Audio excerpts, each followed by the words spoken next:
介と申します。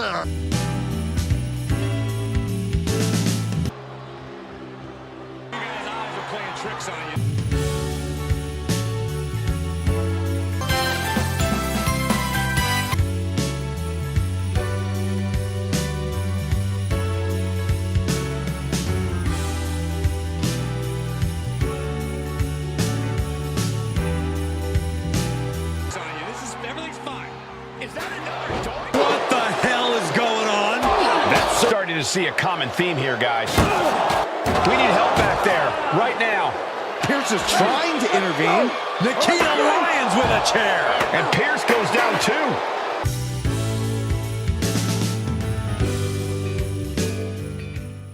I would consider that a job well done. I see.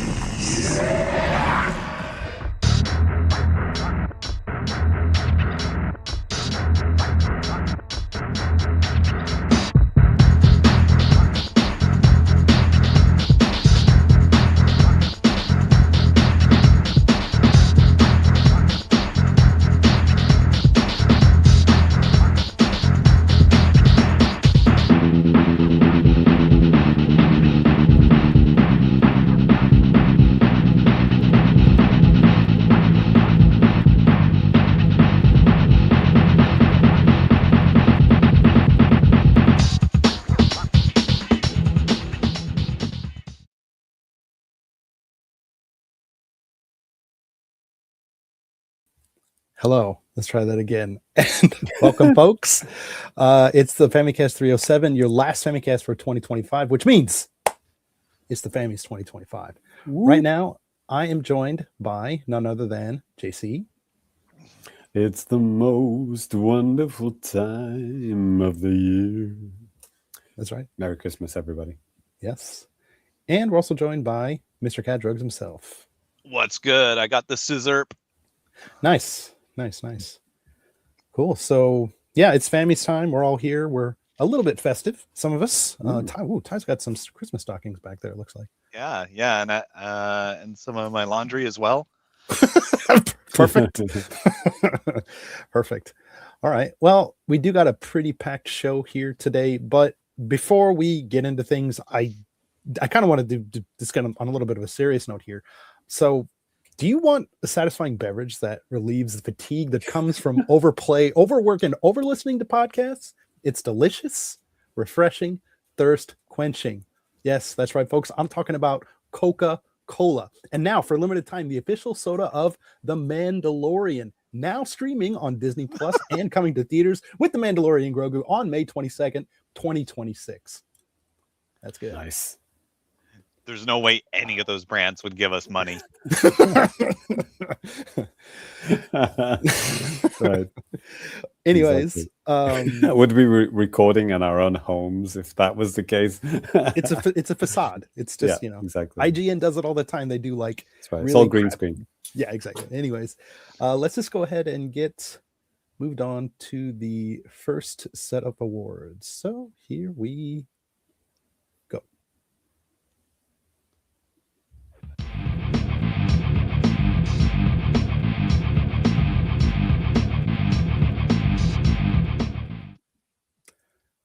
So that's right. It's time for the top played games of the year, including old games.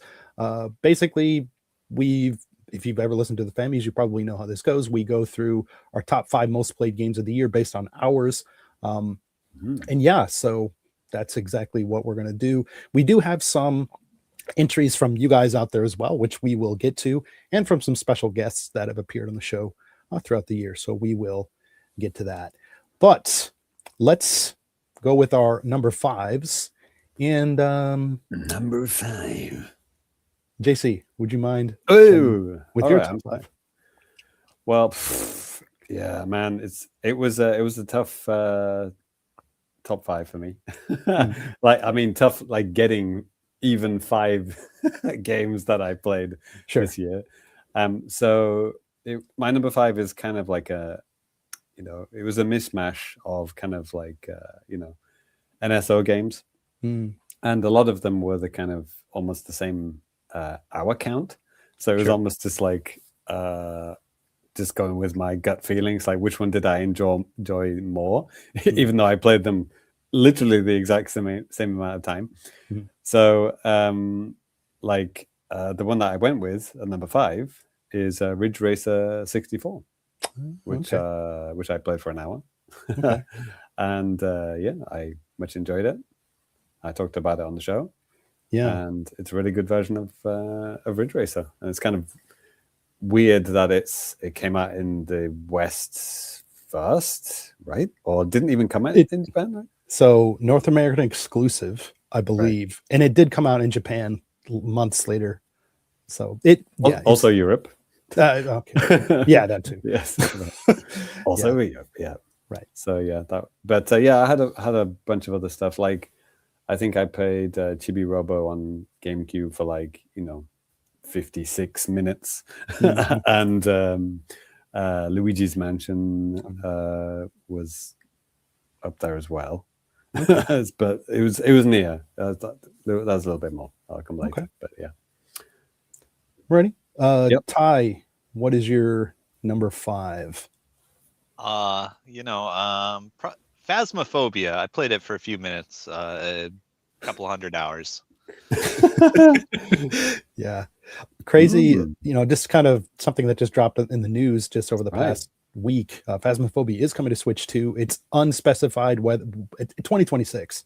So we don't know when exactly, but it's coming. So that's cool. Yeah. Hopefully they don't have another fire at the office or something. Like the Xbox version got pushed back a year because of apparently a house fire or something. Wow. So they're working just like us, just right out of the home. Yeah. Yeah. But it was nice to have it cross-play, right out the gate, if I remember. So I imagine the Switch version will also have parity with the Xbox and Steam. So I look forward to playing it with you guys. Yeah, that would be a fun game night game, I think. Hell yeah. Crazy timing, because I think literally a week earlier you were saying something like, if it ever came to the Switch. But it's only on Steam and Xbox, right? And then coming soon. Yes. My number 5, kind of like James, I had a couple of things at the bottom of this list, and one that just missed the cut was Donkey Kong, not Bonanza, but not Tropical Freeze, the Donkey Kong Country Returns HD. But it just missed. So actually my number 5 is Madden NFL 26.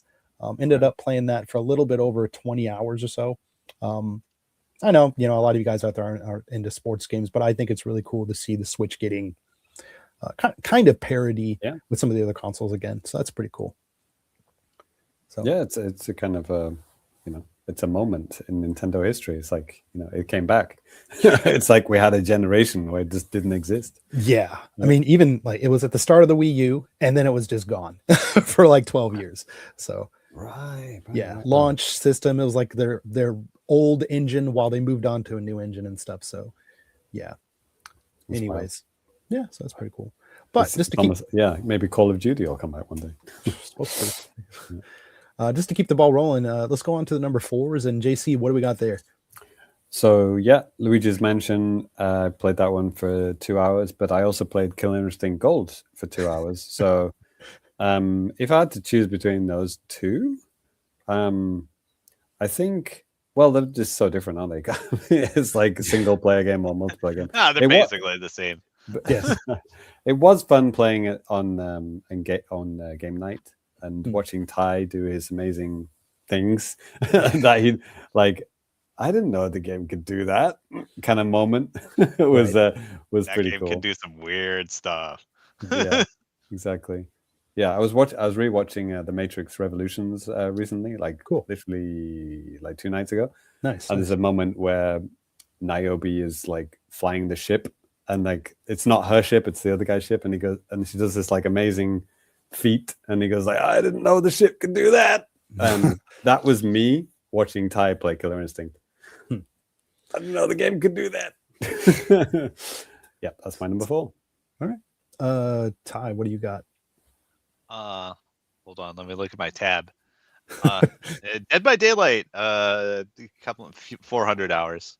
The game that you hate. Yeah, The game I love to hate. That's Yeah. actually like way less than my usual year. Like I kind of abandoned the PC version because my PC is getting on in years, and I just played on Xbox. Mhm. And yeah, this is like way less than I usually play. 400 hours. Yeah, scrubby numbers there, man. Man, I hate this fucking game. I barely play it anymore. Barely, yeah. Hundreds of hours. Yeah, jeez. I hope it gets better next year.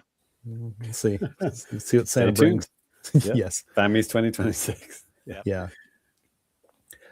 Just to catch up with the chat here before I go with my number 5, Balls was in here earlier and he said, hey, or happy Fammies. I'll miss the show live. I'm out on a boat farming oysters this morning. Have a good one. Enjoy your oysters. The deadliest catch. Yes. John Cario in the chat too. He said, hey, move over VGAs. That's right. Who? Yes. I think that's a port on my old Windows 95 computer. Okay. Yeah. Yep. There it is. And then, Lemonade's here too. Said, hey, Fammy's hype. And hey, yeah, of course, Ty loves DBD. Kind of. It's so fun when the 2v8 is up, and it's so terrible when it's not. Right.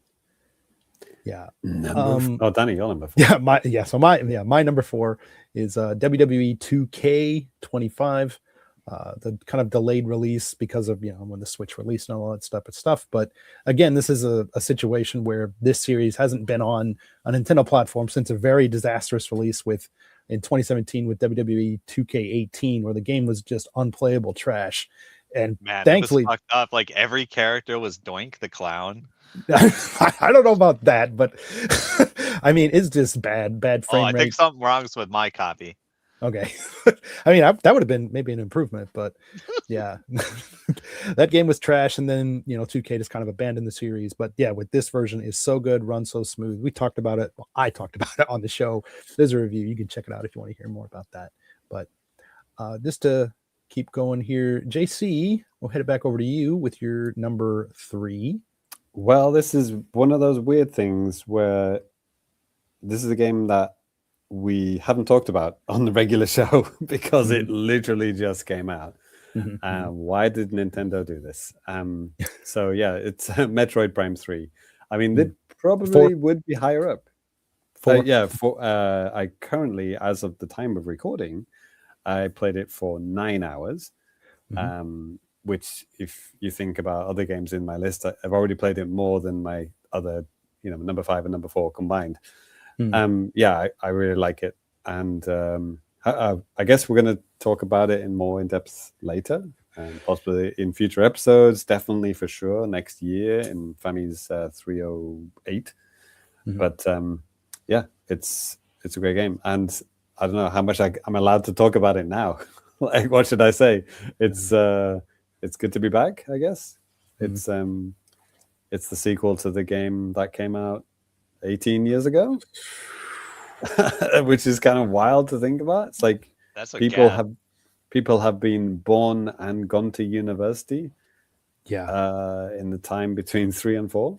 Like, I first started living here in 2007. Yeah. So that's almost exactly the gap between Killer Instinct 2 and 3. Wow. There it is. So yeah. We will talk about that more at some point. Yeah. But yeah, Ty, how about your number 3, man?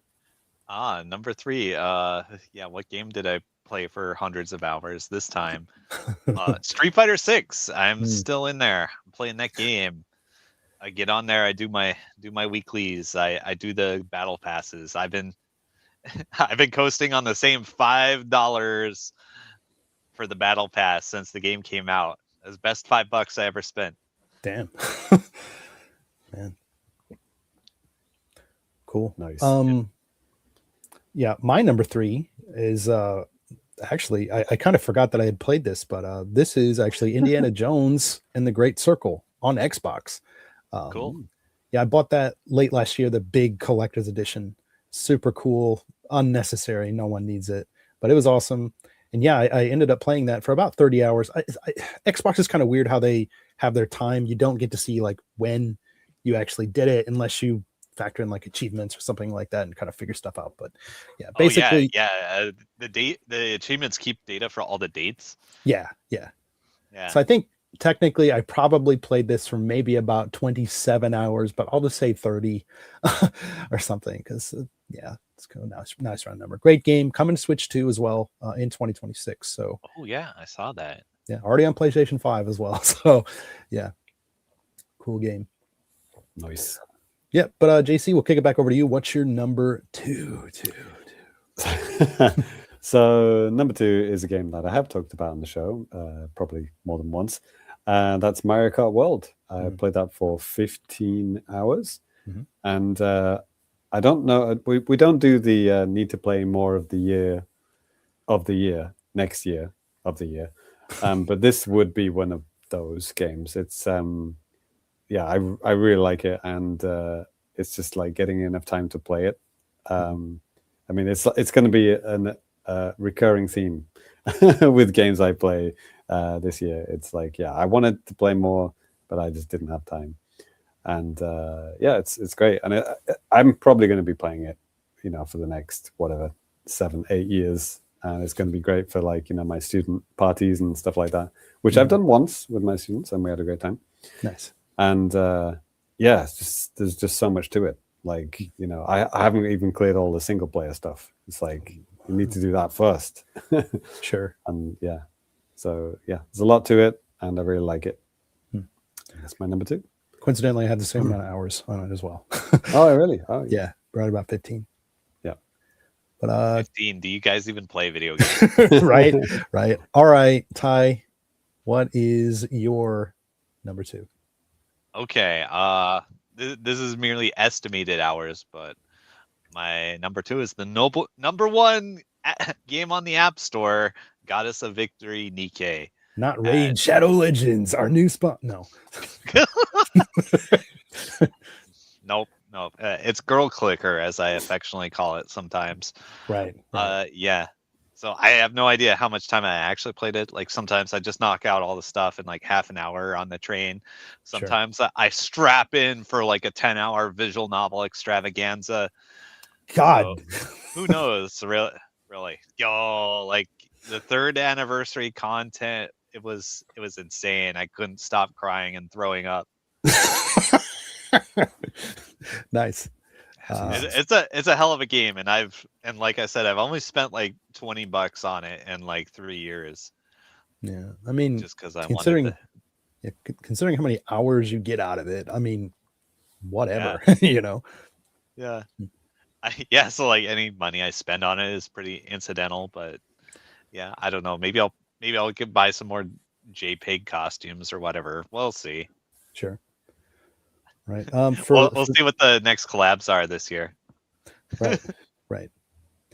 For me, my number 2 is something I talked about, I think last month or something, and I'm kind of surprised how much I've played this, especially over like the past week. But this is Final Fantasy Tactics: The Ivalice Chronicles on the Switch 2. This thing's on everything. It's not exclusive to the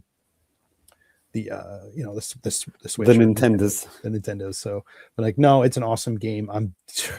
I probably have another 10 or 15 hours. So I'm really just going slow with it, but I'm good with that. It's so good, man. But yeah, pretty much every time I turn my Switch on, you're playing that game. Right. Yeah, been especially playing it a lot at night, late, just to like, I want to play some games before bed, and then play for like an hour. It's like, okay, now it's like 1:30 in the morning. Great. So, JC, what do we got for number 1, dude?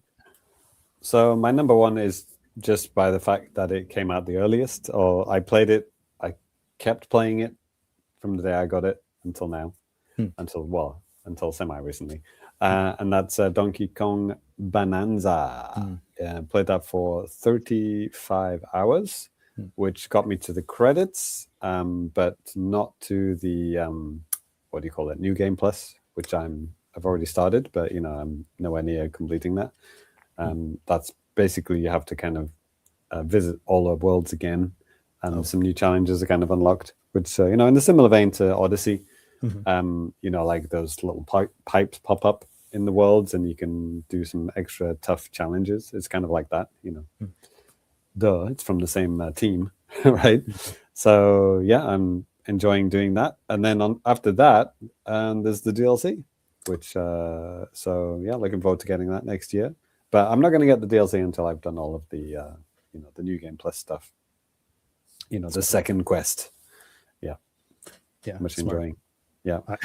I made a dumb mistake back with Breath of the Wild about the DLC, and I like right when the game came out, and I don't think I've ever touched it. Or like not much of it. So smart. Yeah, I think if I bought the DLC when it came out, I probably would have fallen off everything and just like I'll play it all later because it's too much or something. So I'm just kind of like pacing myself. Sure. Just let me enjoy it in the way that it's you're supposed to enjoy it, kind of thing. The main stuff first, and then go into the DLC. Yeah. Because from what I've heard, the DLC it gets quite challenging. So yeah, you kind of want to master the main game before you move on to that. Sure. Yeah, really good game. Nice to have DK back. Yeah. All right. Ty, what's your most played game of the year? Number one played game.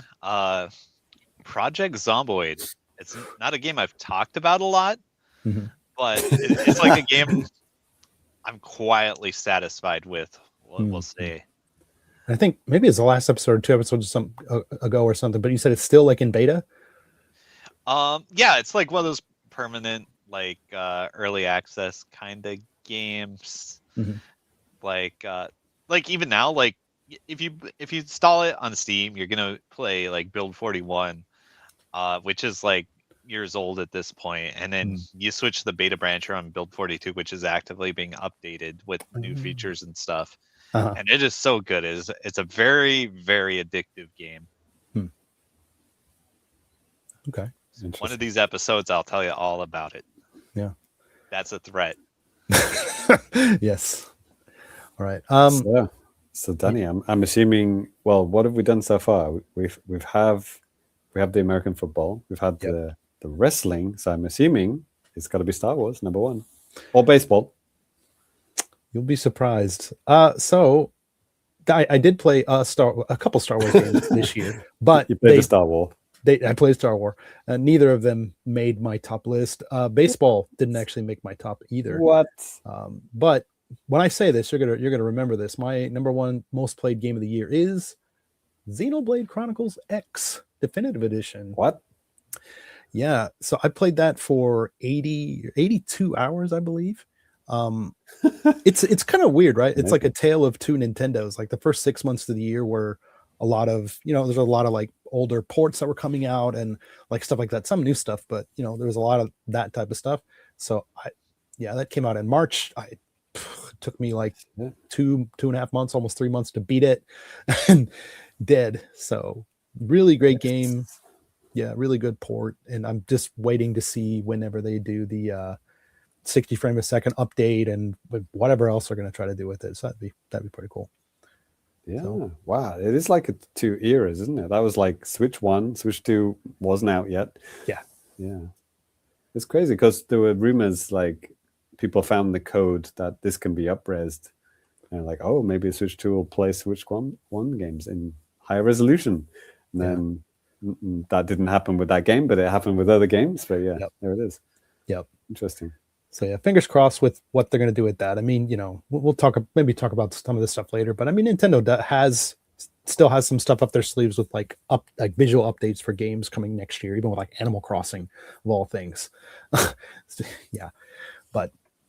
good luck. Okay, well, that is our top 5. But I did want to give some time to talk about your guys's, you, the listener or viewers, top 5s, and also some top 5s of 2 people that have been on the show more than once this year. And we'll start it with those guys. So I want to go through Genki's top 5 most played games of the year. And first, so his number 5s was, oh my God, Ty or somebody's going to have to help me pronounce this. I don't think I've ever said this game out loud in my life. Luminous. Thank you. I was trying to think of the funniest way to say it wrong. Okay. Luminous. That's probably what I would have said. No, Luminous Arise was his number 5. He didn't put the hour count here, and that's okay. Oops, I messed that up there. His number 4 was Hyrule Warriors Age of Imprisonment. He also said Age of Calamity in there as well. So I'm not exactly sure which one was what he played more of, but that's fine. His number 3 was Ghost of Yote on the PlayStation 5. Number 2 was Claire Obscure Expedition 33. And his number 1 was Death Stranding 2. Death Stranding, Fight for New York. Yes. Death Stranding Vendetta. Yes. Expedition 33 won the fake Game Awards. Yes. Isn't it? Yeah. We'll give Jeff a pass this time only. So, yeah, Will shared his as well. His number 5 was Hyrule Warriors: Age of Imprisonment. He played that for 27 hours before he threw it in the trash. No, I think the last time he was on, he said like, yeah, I just got to a point where I was done with everything and like, boom, that was it. So done.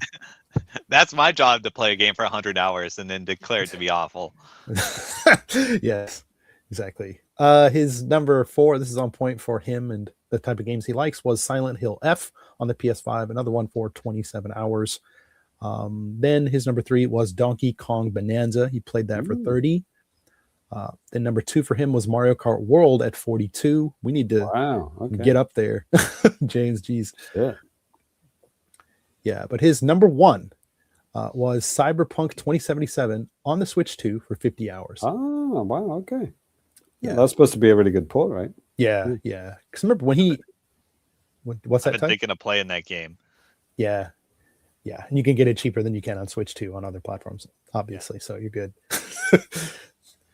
Yeah, it's wild. That's had a huge like it started off as trash, but then got incrementally better. And then now it's on Nintendo. It's crazy. Yeah, it is pretty nuts. I think I read something somewhere that like, The Witcher 3 used to be the game that kept getting CD Projekt Red money, but like now it's this. Cyberpunk is like basically keeping them afloat, and probably even more so now with the Switch 2 version, just stuffing some more money into their account so they can work on whatever it's going to take another decade for them to do. But good. I wonder if they get royalties every time somebody uses the music in a meme. That'd be wild. Yeah. Also, it's one of those rare games where it's all on the cartridge. Game card. Yeah. Yep. Because like paid for the expensive whatever it is, fucking 50 gigabytes card. 64. 64, right? Yeah. Crazy. And apparently I read something today, and it could just be bullshit because it was on Twitter, but it said Nintendo has or is considering offering smaller sizes of those carts. Okay. Between 1 and 64. Yeah. 8 gigabytes or 64. Thanks, guys. Right. Anyways, then just to get to some from you guys out there, we had a couple patrons and a couple guys in the Discord share their most played games. I'll get to these. Dave, good old Dave, he shared his. Thank you, Dave. Thank you, Dave. Actually, the order on this is a little bit weird, but I'll read it in the order that he has. So he played Stray Children for over 10 hours. It was number 5. His number 4 was Donkey Kong Bonanza at over 20 hours. Ball Pit at over 10 hours. Pirate Yakuza at 79 hours. And then Kirby Air Riders at 20 hours. I think he put like the order of like his favorite, like my favorite game is this, maybe Kirby Air Riders, and then the hours after that. That's okay. That's fine. Maybe that he's not playing by the rules. Yeah. Sorry, Dave. If that's the case, please let us know in the comments or somewhere. That's Ty's thinking. He hated the Yakuza game, but he played it for 72 hours. Yes. Right. I think I would probably like that game. Looks I fun. don't play it. Exactly. Yeah. Continuing on here, Rich shared his as well. His number 5 was Banjo-Kazooie for 10 hours. I'm assuming maybe do the N64 stuff. You have to elaborate on that a little bit, Rich, if you can. Did you speed run it? Yeah, I don't 10 know. hours, yeah, done. His number 4 was Fire Emblem Echo Shadows of Valencia, 30 hours. Number 3, Fire Emblem Engage for 20 hours. And I remember that from the Nokia Engage. yes. And Metroid Prime 4 for 2 hours. And his number his number 1 game of the year was Donkey Kong Bonanza. He put 10 hours into that. Okay. So I should have been a little bit more clear. These are like the top play. Yeah, but whatever. Right. It doesn't really matter. It's their favorite games that they played for a random amount of time. That's fine. Next up here, Lemonade. He says his number 5 was The Outer Worlds 2, 14 hours. Then number 4, Donkey Kong Bonanza, at least 15 hours. Number 3 was Oblivion Remastered. Forgot about that. 34 hours on that. Number 2 was Avowed with 53 hours. And then number 1, good man, Xenoblade X Definitive Edition, 82 hours. Good job. Wow. And Switch 1. Yeah, exactly. There it is. And continuing on here too, John Cario, his number 5 was DX Beatmania Resident. Nice. Ty knows. Played that for 40 hours. Number 4 was Beat NG.Drive, 54 hours. Let's go. Okay, as long as Ty knows. Okay, cool. Street Fighter 6 was number 3 with 100 hours. Marvel Rivals, 250 hours. And then Battlefield 6, 320 hours. And Jason even Hey. messaged or something like in the Discord, like, do you really like this game? He's like, yeah, he does. Let's see some clips. Yeah. Yeah, you should learn from him, Ty. He plays it for 300 hours, but he actually likes it. Yeah. Need to have a talk with this guy. No. Anyways, and Video games are fun. no. One last person here too. Balls shared his. He has played the NES Nintendo Switch app for 5 hours this year, the Game Boy Advance one for 10, the Super Nintendo one for 18, Game Boy for 21, and his number 1 was the N64 app with 40 hours played. Wow, cool. So again, thank you guys for sharing all that type of stuff. It's awesome to get to see what you guys are playing as well, how much more you play, or how much alike you are to maybe me and James. So that's kind of nice to see. Nice. But all right, cool. Thank God we're not like Ty. Yeah, yes, exactly. Okay, so we're gonna go ahead and move on to the next award. Here we go. Bring it in, guys. Here we go.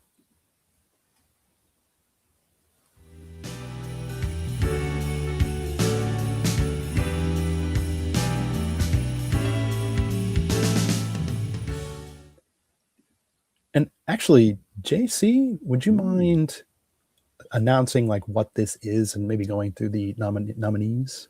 I'm liking these little intermission videos, by the way. Very nice, very nice. Thank you.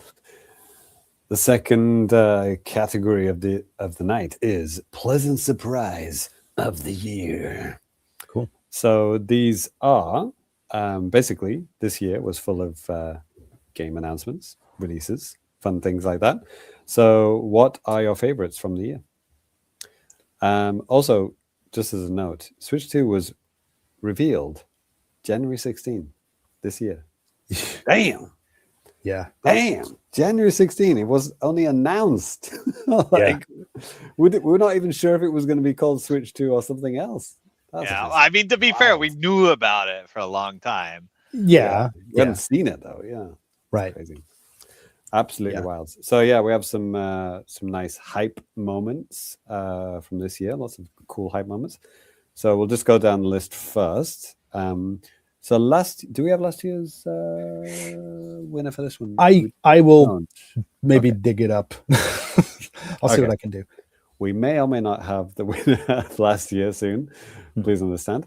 But for this year, we have Virtual Boy announced for the Nintendo Classics. That was in February 2026. Still not out at the time of recording. Nintendo Store app finally releasing worldwide. That's the one that lets you see all of the your game data and everything. Donkey Kong Bonanza, announced in June, released in the same year. Word. Yoshi and the Mysterious Book. That was in the September Direct. Still not out at the time of recording. Resident Evil Requiem, coming natively to Switch 2. Rhythm Heaven Groove, announced announced for next year. That was announced in March. The announcement that Switch 2 is basically backwards compatible, makes most games run better. Ace Combat 8 Wings of Thief announcement. That is not a misspelling. Okay. I triple checked. Google says you're wrong, Danny. Yeah, it could be. Their official website, it said that too. And then Donkey Kong Bonanza Music coming to Nintendo Music. Okay. Okay. There it is. For last year's winner, it was actually Nintendo Music. Oh, really? I was surprised either. Yeah. That was okay. Yeah. Wow. Surprised that one won. Yeah. Junkario. What was the run? What was the runner up? I don't have that listed. Oh, I okay. put like an article on the website, so I'm probably gonna do that with this one as well, so you can see. Yeah, go back and listen to the last year's episode. Listen to the whole thing. Yeah, the whole thing. Righty. So straight off the bat, Danny, what's the vibes? What are you feeling? I mean, I of course some of these were my entries and stuff like that. I thought the Virtual Boy it's really cool that Nintendo is actually willing to admit that it exists again. I mean, yeah, they showed up, I think, at the Nintendo Museum and stuff like that, and they've talked about it in some of their games before, but like they actually have these coming out playable is really cool.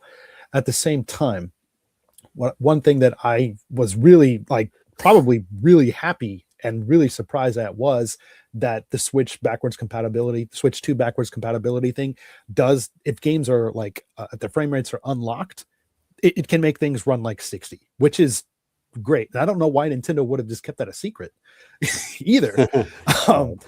They probably weren't sure, were they? Could be. Yeah, they don't usually promise stuff unless they're absolutely 100%, that it's going to happen. Yeah. Yeah. And they'd never really done anything like that. I mean, PlayStation has always done, even since the PlayStation 2, you can play at the time slight visual enhancements on PlayStation 1 games on PS2. And then probably maybe I'm not exactly sure, but yeah, at least with that, they've done it. The Xbox, of course, as well. Yeah, the N64 Zelda games running on GameCube. That's about the first example I can think of where, I don't even know if it ran better. It just ran the same. Higher resolution. High resolution, yeah. Ty, can you think of any Nintendo games that were improved on later consoles?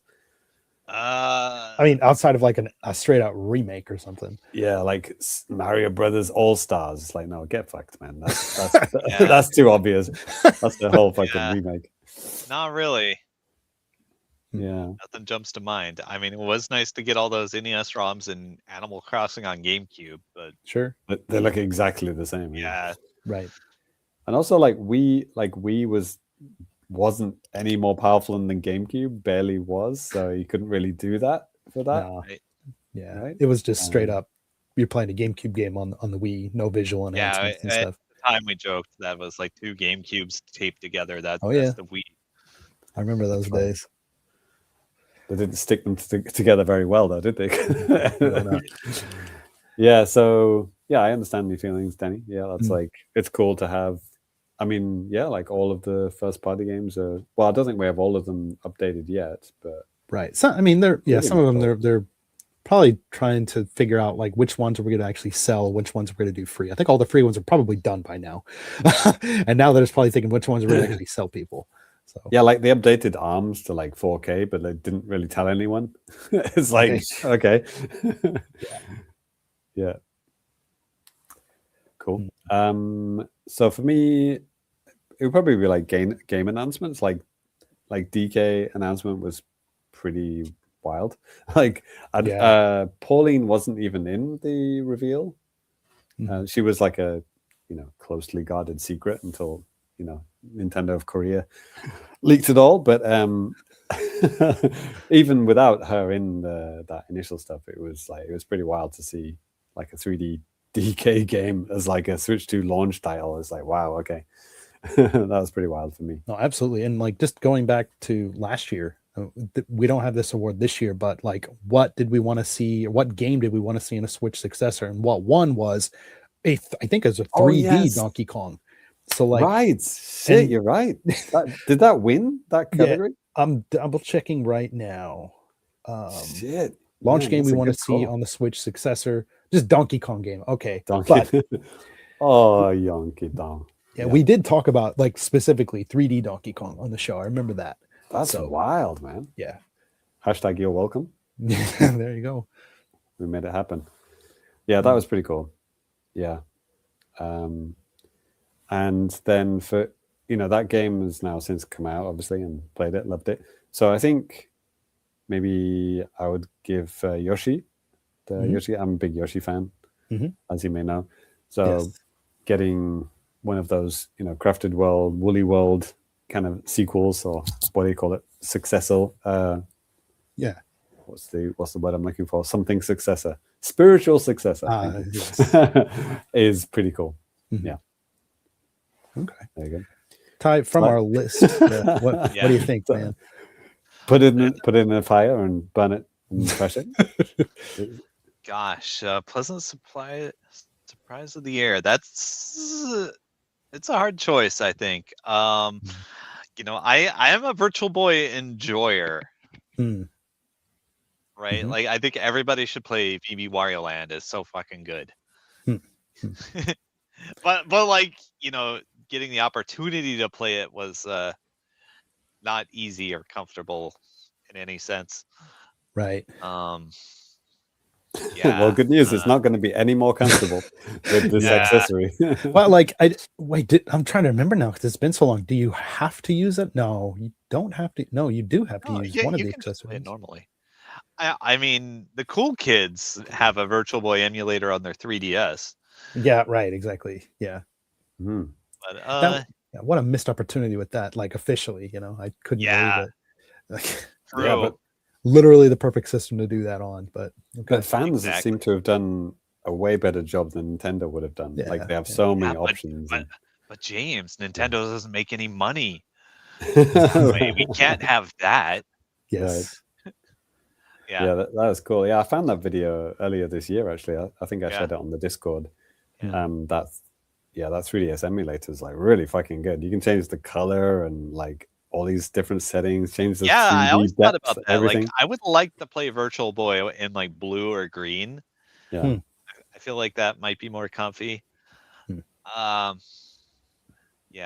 and also on this list, I am kind of a fan of Resident Evil coming to Switch without like streaming bullshit. Yes. Like actually running on the system, not expiring 1 year from purchase or whatever. Like the EA Sports game. Resident Evil was 6 months actually. Yikes! The first bit, but it was still expensive for 6 months. So I want to give a shout out to that, but Tyler Rhythm directly Heaven into my coming soul. back. That is sick. I love Rhythm Heaven. Rhythm Heaven is a sick game. But I gotta give it to the Virtual Boy. I love the Virtual Boy. Okay. I have no love for the Virtual Boy whatsoever. I mean, if we can play it without that fucking accessory, then that would be great. I really don't know how this is going to work. I thought they said you could, but I might be tripping. Yeah, I don't think they've said anything about. They just said we're selling this accessory and it's coming to the service, but they haven't, put those two things together or separated those two things. So, yeah, fingers crossed. Yeah, I'm double checking my article that I wrote up just to see that, but it doesn't say anything, man. Okay. Anyways, I mean, I do that is coming out like in February, and I have both the actual replica thing coming to me and the basically repurposed Nintendo Labo VR thing coming as well. So I'm good. Yeah. also, can we make our own and just like, because it's coming to the service for like free, right? Like if we're subscribed, you get it for free, right? So if you can like make your own, like, let's come to Switch 1 as well, just right? Build some Labo cardboard bullshit. Right. Yeah. It's Switch 1 as well, right? It's not like Switch 2 exclusive, right? Switch 1 and Switch 2. And I'm just rereading what I wrote here. So these come, an additional accessory will be required to play the Virtual Boy titles. So, I mean, you theoretically probably could, I wouldn't say easily make something, but you could make something. You could try to mess around with your Nintendo Labo VR if you have one of those and see how that works. Anyways, okay. Yeah, but I think someone like Nintendo Life will probably find a way around it and put it on their channel and show us how to do it, right? Probably. Or maybe Danny will do it. Probably not. I'll do 3DSs, folks. It's easy. Okay, so Ty, your vote is for VB Virtual Boy. Mine is for Switch 2 backwards compatibility. JC, you're going to go with Yoshi? Yoshi. Yep. Mysterious Okay. book. That's going to be one of my games, most Okay. requested games next year. Okay. So, and then I think it might have been John Cario with the patrons that he had voted for some. I could be wrong. Voted for the Switch backwards compatibility and also making games run better. So that will be the winner of this category, and we'll have 2 runners up with Yoshi and Virtual Boy. I approve of that. That's a good choice. Yeah. Okay. Oh yeah, I forgot to add my initials. Yeah. There it is. So, But yep. okay. Perfect. All right. So there we have it. The pleasant surprise of the year goes to Switch 2 backwards compatibility makes most games run better. There we go. Alrighty. Well, let's go ahead and no. Before we do that, I wanted to take just a quick break here. This is like serious this time, for real. Or is it? Sponsored by Yeah. Toyota, experience the fun. No. I wanted just to give a special thanks to our patrons out there. We haven't done that for a while, and I try to say it like at least on the Patreon and stuff like that, but I just want to bring it front and center here on the Fammies, because we want to let you guys know that we appreciate you. This is a special thanks to all of our current patrons and anyone that ever contributed. Just read out our current patrons right now, starting with our Family Friend tier. We got Scott K, Metal Mike, Carmine, and then at our Nice Get $3 tier, we got John Cario, Trent, James Allen, Lemonade, Addison, Novocaine FS. And then at our $10 Super Get tier, we got Joel, Balls, Peter. And then at our Hyper Get, the highest tier that we have, we got Rich. Yeah, so thank you guys so much. Yeah, we get rich. We get rich. We get rich. Thanks for the money. Yeah. Anyways, yeah, thank you guys so much for that. And this, if you've ever been considering subbing to the Patreon to see what we have, actually, I've been kind of monkeying through like the settings there, and there is I turned on a 7-day free trial to our $3 tier, which gets you access to like almost like 100 podcasts. So yeah, I mean, if you say I'm going to listen to all of those in like 7 days, that's awesome, because we took a lot of time to like make this stuff. So I don't give a shit. But you can just download those, right? Yeah, just download all of them. Here's what you do: you sign up for the 7-day trial. You download all the podcasts. You put them on your device. Then you forget to cancel, and then you give us $3. Yes. Woo! So, anyways, like that's there. If you have never tried it out, try out our Patreon. You can do that. That's a way to do it. Just as an aside here too, we might have a Metroid episode coming for patrons before the year ends. I don't know. This depends on a lot of different things. So anyways, just keep that in mind and check it out if you're curious. But with that, we're going to go ahead and move on to the next award. I'm going through a lot of buttons and stuff here too, so please bear with me here, guys. But let's go ahead and go to the next award.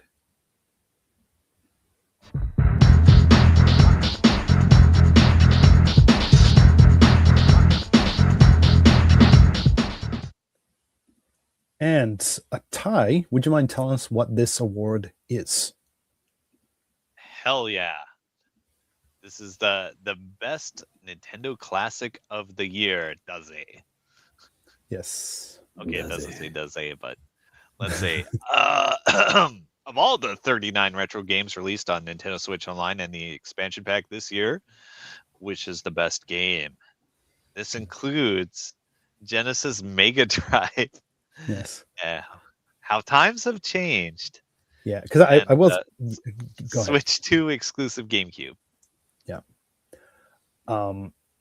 Also, too, you don't necessarily need to have played this. If you just think it's a cool addition or something like that, that's good as well. Yeah. So, Ty, what games do we have listed? Of the 39, we did kind of break it down. Some of the patrons also helped as well. Yeah. So what do we got? All right. So our nominations are Super Mario Strikers, Battletoads, Mario Paint, Donkey Kong 94, Killer Instinct Gold, Ridge Racer 64, F-Zero GX, Luigi Mangione, The Legend of Zelda: The Wind Waker, and Mario's Picross. Wow. They all came out this year? Yes. Shit. Yeah, I know. Crazy. Yeah. I mean, I know a lot of people like to talk about how virtual console's better and stuff like this. I mean, yeah, there is a drip feed of like these what's now called Nintendo Classics, which used to just be Nintendo Switch Online, then insert console name here. But Right. Now that we know that they all run on Switch 2, which for a time we were not sure if it was going to make it to Switch 2 and they were going to start from zero again. Thank God they didn't. Right. But now we know that, we're good. Like we have all the old ones and we have new ones, so we're good through the next generation. So, eventually it'll be better than the virtual console, right? Apart from licensed stuff, which will never come, but right.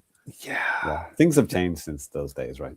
Absolutely. And I mean, yeah, VC, I mean, yeah, you own these games. Like, yeah, I guess so. I mean, it's true, but I don't know. I bought a lot of shit on the virtual console. I bought a lot of stuff. There's a competition between you and Don Koopman. No, I will lose. Yeah. Oh, Rich signing off here in the chat. He says, "Hey, I'm finally home, but I've been watching the whole time." Nice. From Metro. Cool. He's been on the train. Nice. While driving. While driving. Yes, exactly. Cool. That's right. So yeah, what do we think, guys? Jeez. Well, I've already talked about Ridge Racer 64 and Killer Instinct Gold being a couple of my favorites. Right. I did play Strikers. Not a huge fan. F-Zero GX should always get a mention. Luigi's Mansion was great. So yeah, it's just exciting to have GameCube games on this service. It's like we've been fantasizing about this for like decades. It's like, oh, when are they going to put GameCube games on, the virtual console? And it's like, lol, never. Yeah. But they did. Took 20 years. I'll say, just think about this, just as a very quick aside. 2026 is coming up next year. That will be the 20-year anniversary of the Wii. Like the Wii. The Wii. It's like, I wonder if Nintendo's gonna think about adding that as well. We'll see. Yeah, maybe we'll get Mario Galaxy for free on NSO. Yeah, sure. Yeah. Ty, anything kind of stand out to you or come out and grab you of this list? Yeah, I mean, a couple legendary games on here. Yeah. Wow. They even have Mario Paint. That's crazy. That's not even like really a game. Yeah, but it is a great game. Hey, it's no Mario. It's no Mario and Wario, but Yeah. I mean, Battletoads, legendary game. They negotiated that shit with Microsoft. That's great. Yeah. DK94. I actually played that game a lot this year. Gosh. Yeah, well, I mean, maybe not a lot, not like hundreds of hours, but like, I played through it. A lot, like how me and James said we play a lot of games for 2 hours. 10 hours, yeah. Yeah. A bit. That sounds about right. I mean, F-Zero GX, legendary game. Yeah. True that. So, it's a tough one. My pick, yeah. Oh, man. Killer Instinct Gold might be like my most played game of all time. Right. But that was obvious. But like Xbox has Killer Instinct 2, like the arcade version on there, as well as a Killer Instinct Gold on Rare Replay. So it's hard to get excited about this. Okay. But like DK94 has a special place in my heart. So does Battletoads. Oh man. Like the original Battletoads, has this seen like some kind of a re-release outside of this before? I mean, is it on Xbox or something? Or? Yeah, it's on Rare Replay. Okay. Yeah. Okay.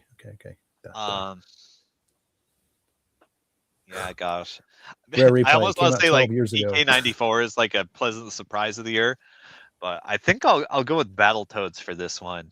Okay. Like, I think everybody needs to be forced to play this game without save states and rewinds and told they can't buy a new game until they finish it. Oh God, I'll kill myself.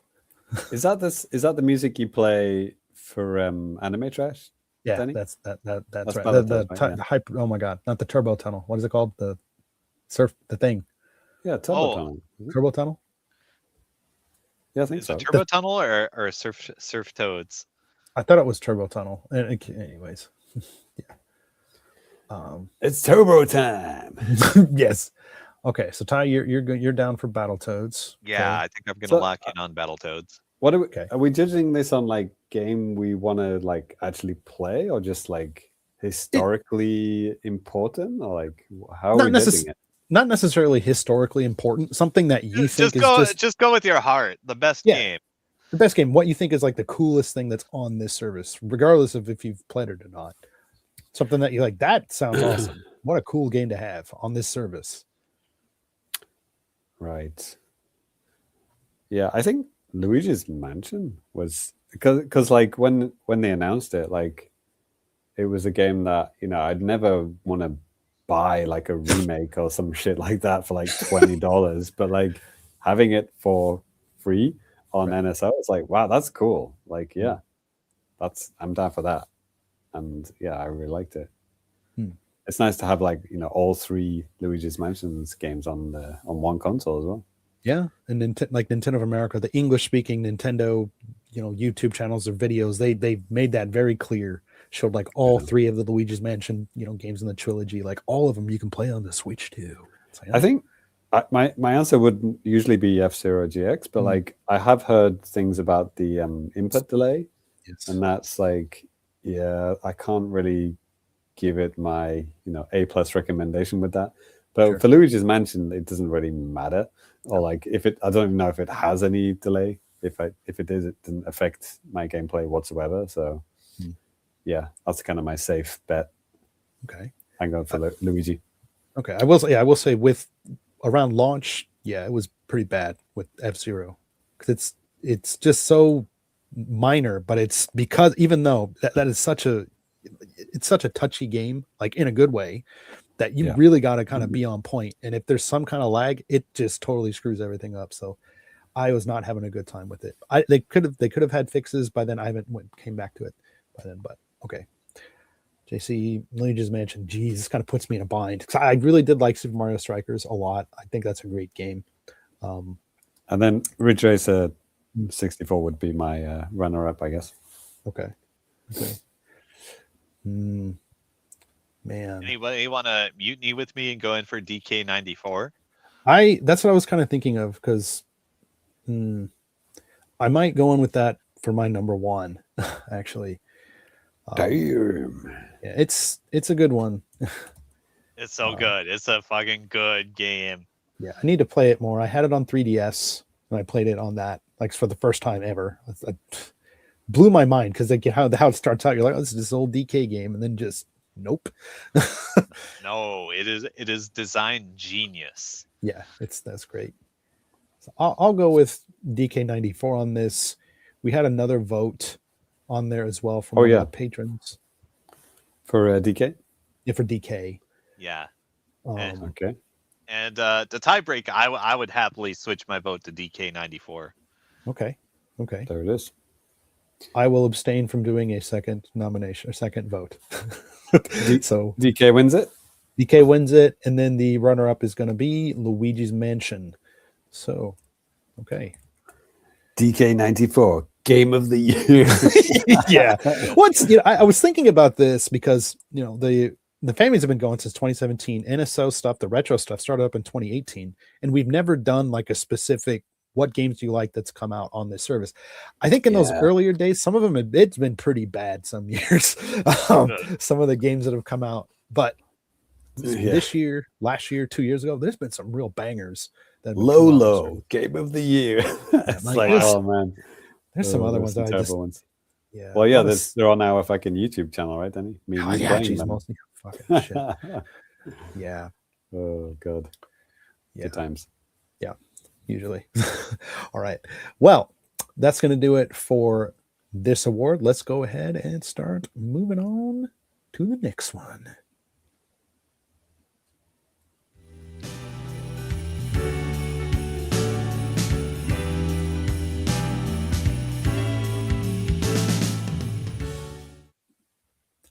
JC.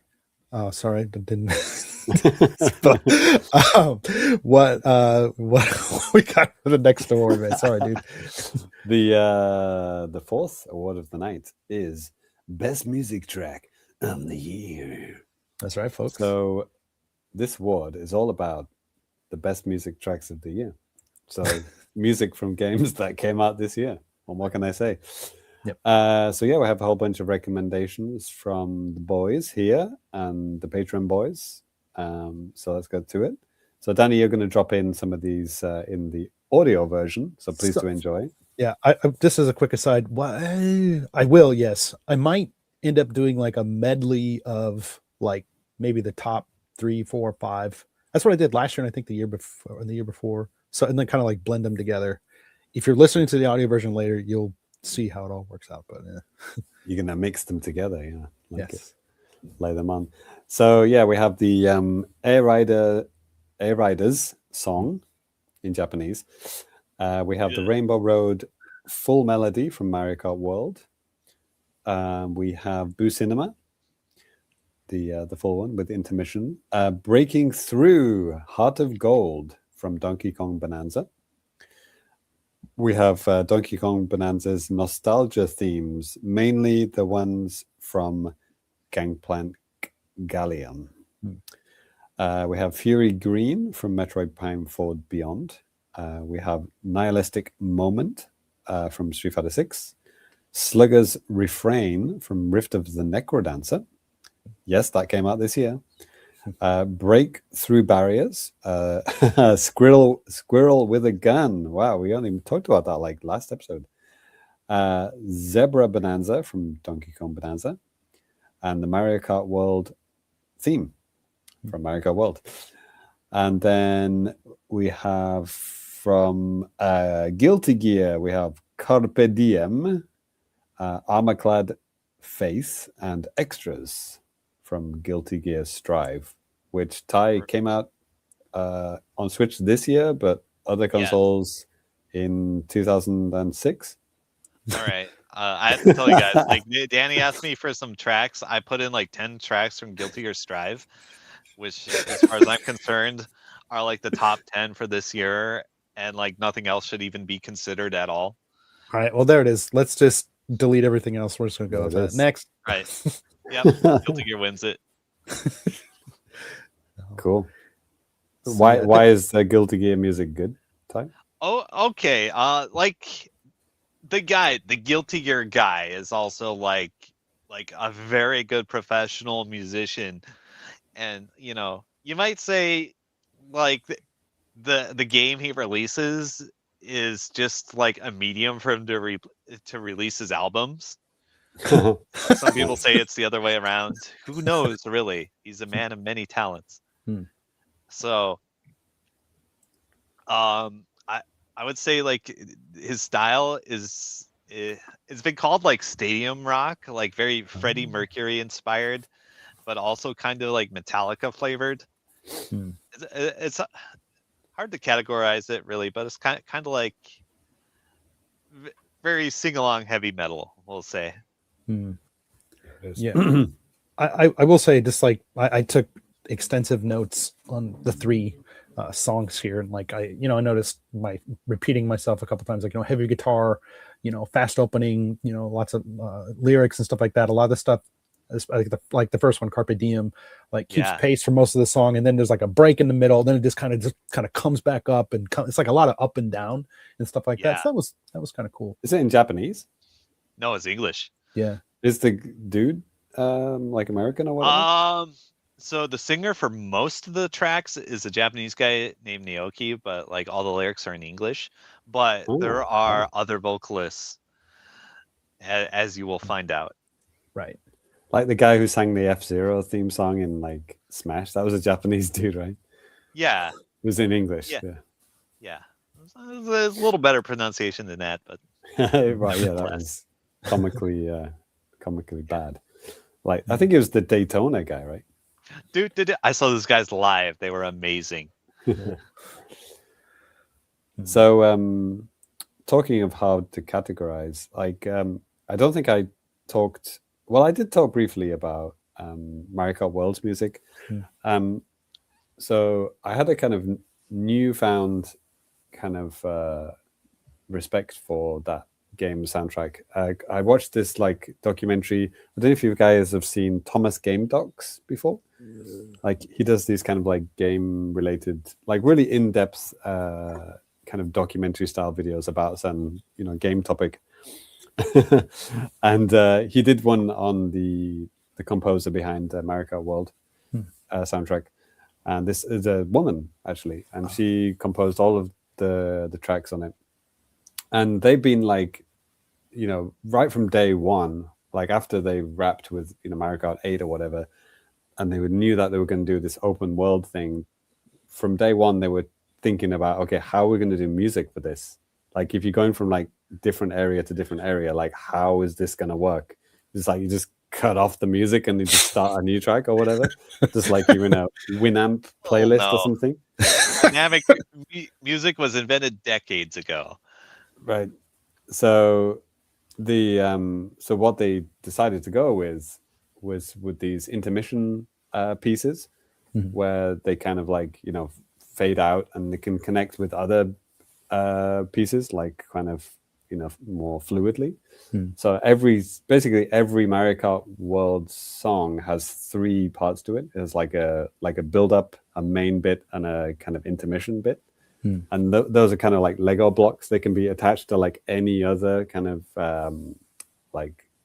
track, and it fits like perfectly, and you don't even hear the connection like when it goes from one to the next. So it was pretty amazing to learn about all of this stuff.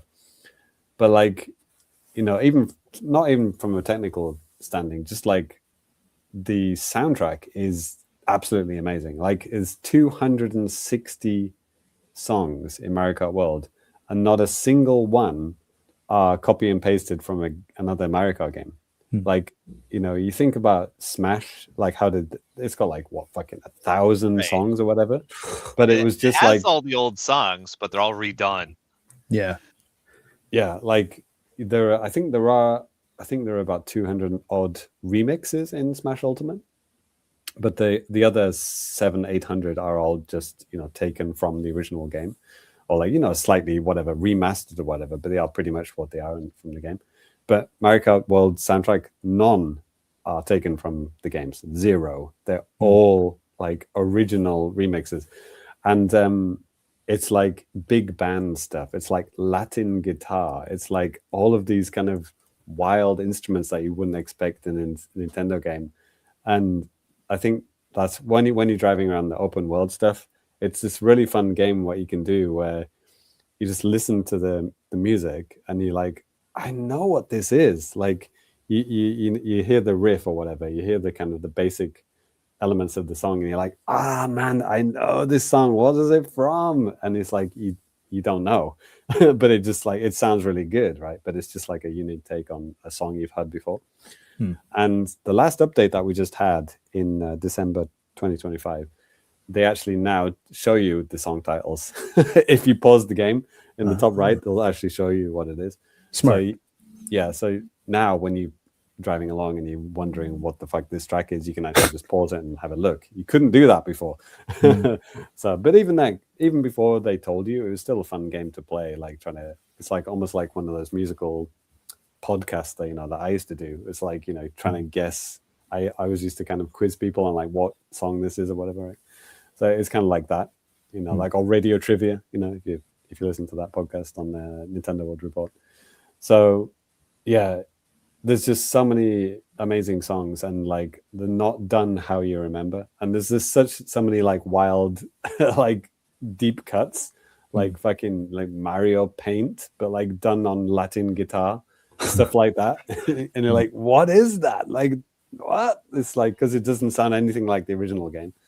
So yeah, really deep respect for the Mario Kart World soundtrack. So yeah, it was very hard to choose my favorite. Like, yeah. So the ones that I chose were the Rainbow Road, which has it's one of those kind of extended tracks which goes from like I think it goes across 5 different parts. It's like not a lap course. It's like one of those like you keep going. and each section kind of changes instrumentation and like different vibes. So it goes like techno from like guitar to techno to like dance all sorts of stuff, but it's like all got the same kind of thread through it.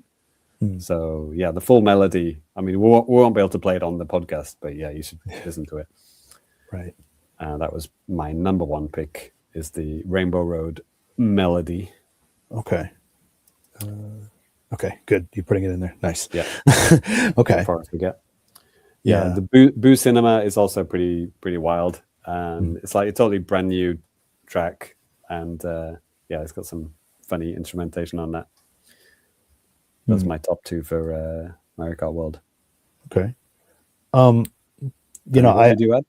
So I added just one, and you can probably figure out which one it is, and it's the Kirby Air Rider commercial. I played that on the show a couple weeks ago or whatever. I think it's just cute and fun. It's not even in my, after listening to all these other songs, I was like, okay, this is not in my top thing. I like it personally, but like, no, I think there's better stuff on this list.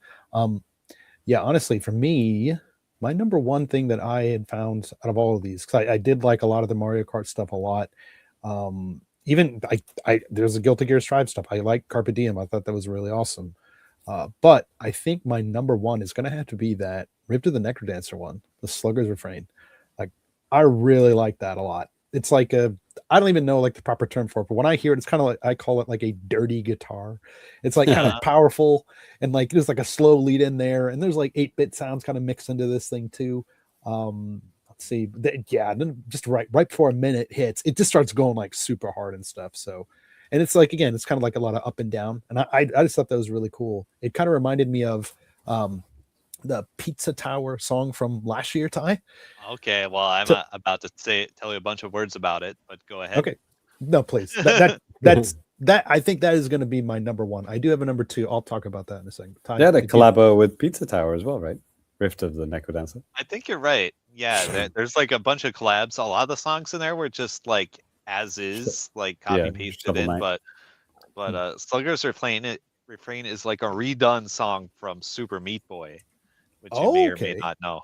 Okay. Yeah, and like the main guy on Rift of the Necrodancer is like the guy that did the original soundtrack for Super Meat Boy. The Wii version, the WiiWare version would have to be all be under 40 megabytes. Okay, I don't know, I don't remember which version had which, but like I played on Steam and 360, which had the original soundtrack, and then if you played on some other versions. Yeah, WiiWare version never came out because of that limitation. I think maybe somewhere along the line they said we would literally have to take out all the music to even come close, and even then it might not even be that close. Yeah, and like later releases of the game had like a different alternative soundtrack. Really? But the guy, Danny, it's me, Barwowski, something like that. So he did the original Super Meat Boy soundtrack, and he's like the main guy on Rift of the Necrodancer. I was like, hey, I'm gonna redo the song and put it in. Okay, it's sick. Huh? And it's like one of the World 1 Super Meat Boy songs. It's so good. Like that whole soundtrack is so good too.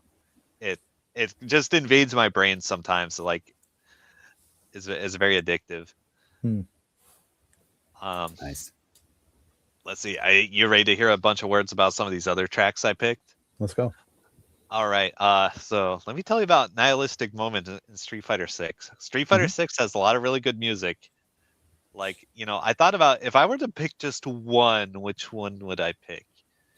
And I might pick like Zangief's theme, RED, so good. Or Blanca's Is this a theme. DLC character type? No, it's not even a playable character.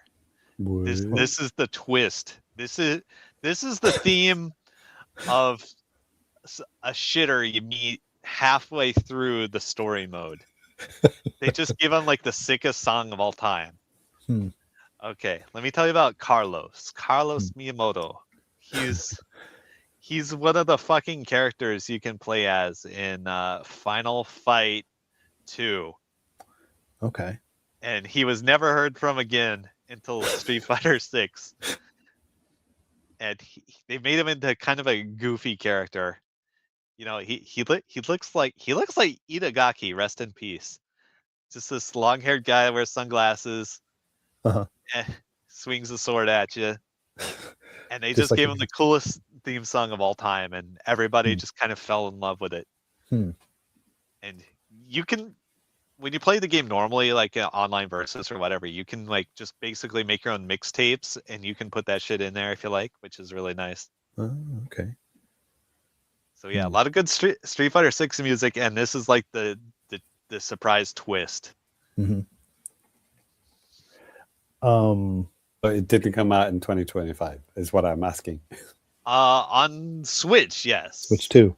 Yes. Hey, Switch 2, there yes. it is. Yep. Boom, got it, nailed it. Yep. Technically, yes. Let me tell you about Carpe Diem a little more. Mhm. So this is a DLC character that came out this year, which is also kind of tied in with the TV show. I think like there's a Guilty Gear TV show, and Okay, I had no idea. yeah, the story is very weird. I can understand that. But I am fucking hooked on this song. It's like so upbeat and inspiring, and kind of in the middle, it has like this riff. It's a callback to the old Dizzy theme song from Guilty Gear, which is like the legendary like boss song from the 2000s. Hmm. So it's a little bit of a nostalgia trip, but it's a hot new song. I love it. Hmm. You said this one was like exclusively made this year, maybe for Yeah. like. Yeah, this is like a character that dropped this year, 2025. Okay. Guilty Gear is still getting new content. Gotcha. Yep. Okay. And so the other ones I picked in my Guilty Gear top 3, I picked Armorclad Faith. This one was like right at the launch of Guilty Gear. It's the theme of the big grappler guy Potemkin. It's a very unique song, but everybody loves it, Mhm. and it's big in memes too. It's great. It's hard to describe. It is like this very heavy rock with some like mixed with some like I don't know how to describe some like traditional Chinese kind of instrumentals. Hmm. Some very nice lyrics. Mhm. Very Nice. nice lyrics. There's like a bunch of YouTube videos of like music producer reacts to Armorclad Faith, so check those out. Hmm. Okay. And Um, one more Mhm. extras. You may have listened to this. It sounds Yeah. like a duet between like a very nice female vocalist and like this real deep voiced heavy metal guy. But I've got a fucking surprise for you. There's one singer in this track. What? Wow. Okay. It's the same person singing both parts. It is Wow. Okay. the most amazing range like I've ever heard in a singer. Her name is Molly Daisy Scar. I don't know how to pronounce her last name. Hmm. But yeah, she's amazing. They found this amazing heavy metal vocalist who can also do like some regular singing as well. Mhm. And just check the song out. It's fucking amazing, especially once you know that. Yeah. This Okay. is like for a DLC character that came out like a year after the game came out, I think. Okay. Well, Nice. And there's so many other great Guilty Gear songs that Danny made me prune. Yes. All right. So I guess Ty, what is your number one then? I'm gonna go with Carpe Diem. Okay. It's so good. Okay. Mm. It's stuck in my head way too much. Okay. The Danny, I put 2 DK songs on there. Right.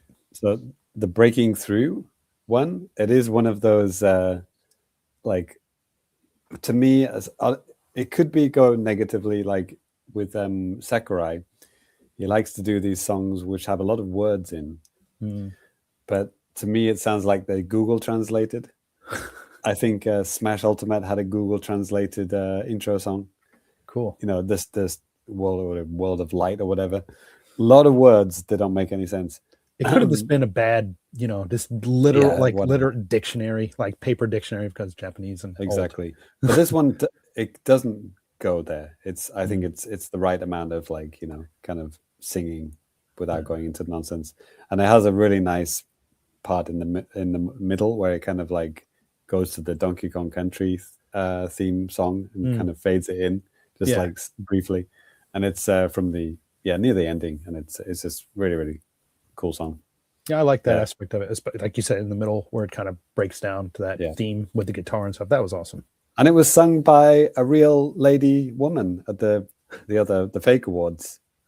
She came on and she wore like a purple necklace, and she was wearing like a Pauline style colored red dress. Wow. and okay. she sang. It was like a medley. They were singing all sorts of like game songs in that, and she sang a little bit of Heart of Gold. Okay. And so wow, that's awesome. Breaking through.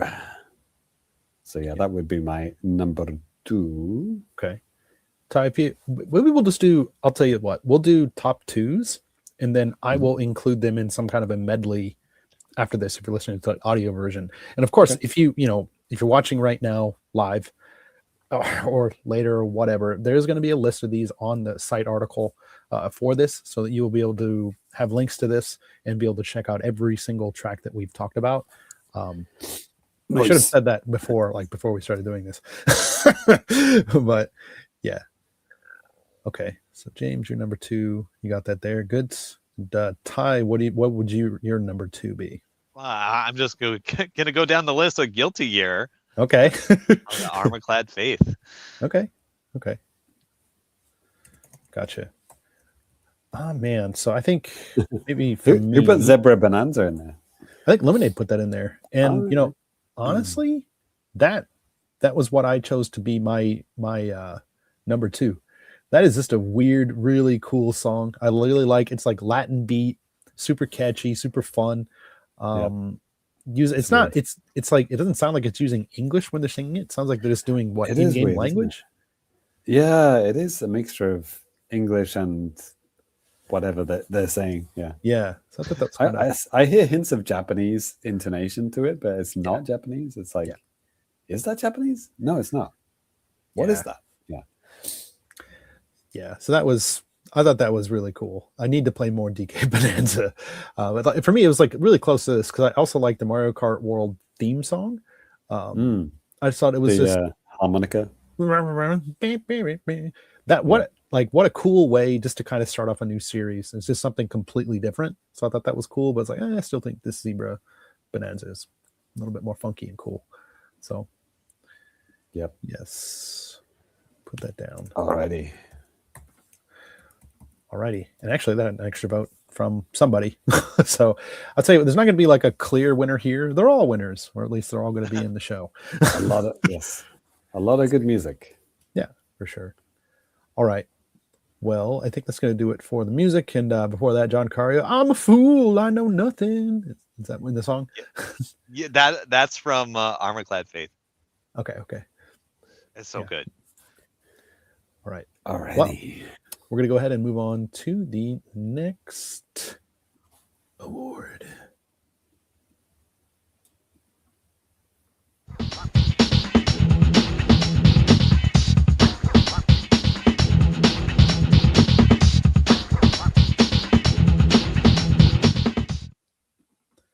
All right. So the next one is actually the biggest one.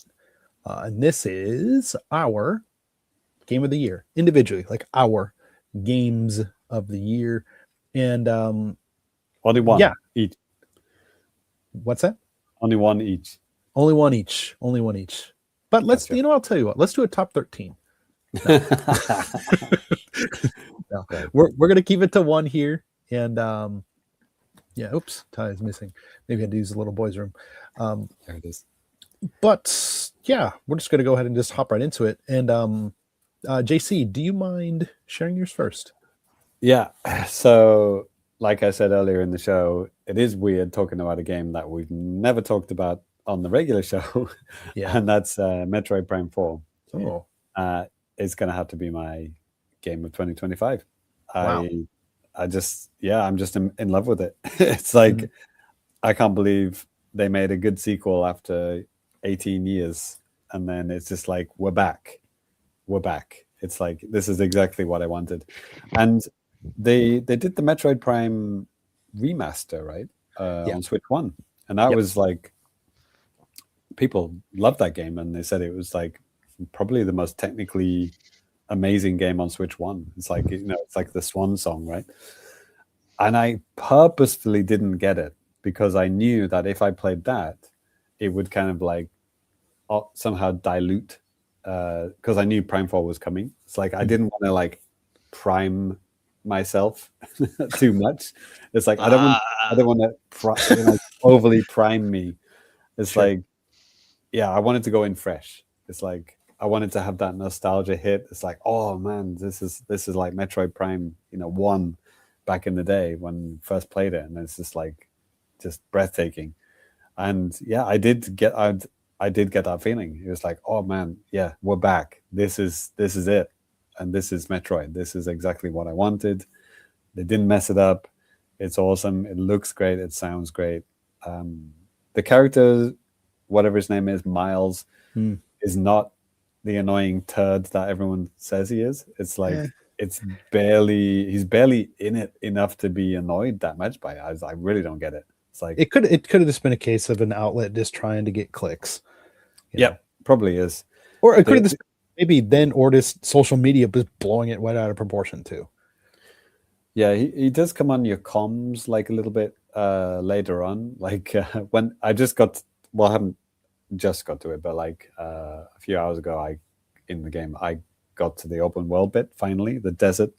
I now can drive my bike around and go anywhere I want, and there's like 4 locations that kind of like they suggest that you explore. And I was just driving around the sand dunes, and I was just like picking up stuff and just like enjoying myself. And then Miles came on the comms. He said, "Hey, why don't you try checking out that volcano?" I was like, "Okay, thank you, but shut up, please." And then I did a little bit more driving around, maybe just for a couple more minutes. And he was like, "Hey, why don't you try checking out that volcano?" I was like, "Oh, motherfucker." You said volcano one more time. Look what happens. Then you went to see the volcano. Yeah, then I went to the volcano anyway. But yeah. So that, yeah, you can turn off those hints anyway. So that, I think that would count as a hint. And I think the hints are quite useful, like maybe the first time you're playing through it, because it was the move that like I needed to do, and I just never would have guessed it without the hint. Like it did something using the new power that you get, the new psychic powers, and I was like, okay, I don't know what to do here. It's like, I think I do the psychic beam over there, but like how do I do that in ball form? That, like, I don't have that ball form power. And it just said, the hint said, go into ball form and hold A. I was like, oh shit, you can do that? Like, I didn't fucking know. So like without that hint, I never would have been able to progress. So like you do need some hints, I guess, first time you're playing through. But yeah, really, really liking it. And I've seen the volcano area, the snow area, and the open world stuff, and it's fantastic, man. Really, really enjoying it. Looking forward to playing more. And it's kind of annoying that it came out at the arse end of 2025, but there it is. Yeah, game of the year for me. Okay, I'll go next, and with this, and maybe none of you guys have seen this coming. I don't know, but my game of the year is actually going to be Final Fantasy Tactics: The Ivalice Chronicles. The thing I've been playing a lot for basically the past 2 months. I mean, it's such a fantastic game. I really like the graphical mix that the game has. Like sometimes you would find this in the PlayStation era, where it's you have 3D backgrounds and you have like 2D sprites like on top of that. It's almost kind of, and then the battle stages themselves are almost kind of like little dioramas, which I think is just pretty cool. And this remaster or enhanced version, if you will, I mean, fully voiced, it has better looking graphics, but not like completely different. It just looks just sharper, just better, and stuff like that. But yeah, that type of stuff is awesome. I really like that aspect of it. There's a lot of depth in the battle system, the job system as well. What I really like about that is that, like, no matter what job you choose, you can take elements of past ones that you've done and kind of implement them into what you're doing. It's kind of like a secondary type of a thing. Like, for example, there's a ninja class, and if you play the ninja class long enough, well, when you're playing the ninja class, you can dual wield weapons. You can purchase this thing with like job points, and then you can apply that to whatever job that you do, which is super helpful to like beat the shit out of a lot of guys and just like really kind of OP your way through stuff. So I thought that was really cool. Nice. Story, Wow. story is awesome and like kind of maybe even ironic or something, but at the time, like in '97 when the game originally came out, a lot of developers and even gamers were like, I'm playing a mature game, and mature meant back then just, you know, blood and boobs.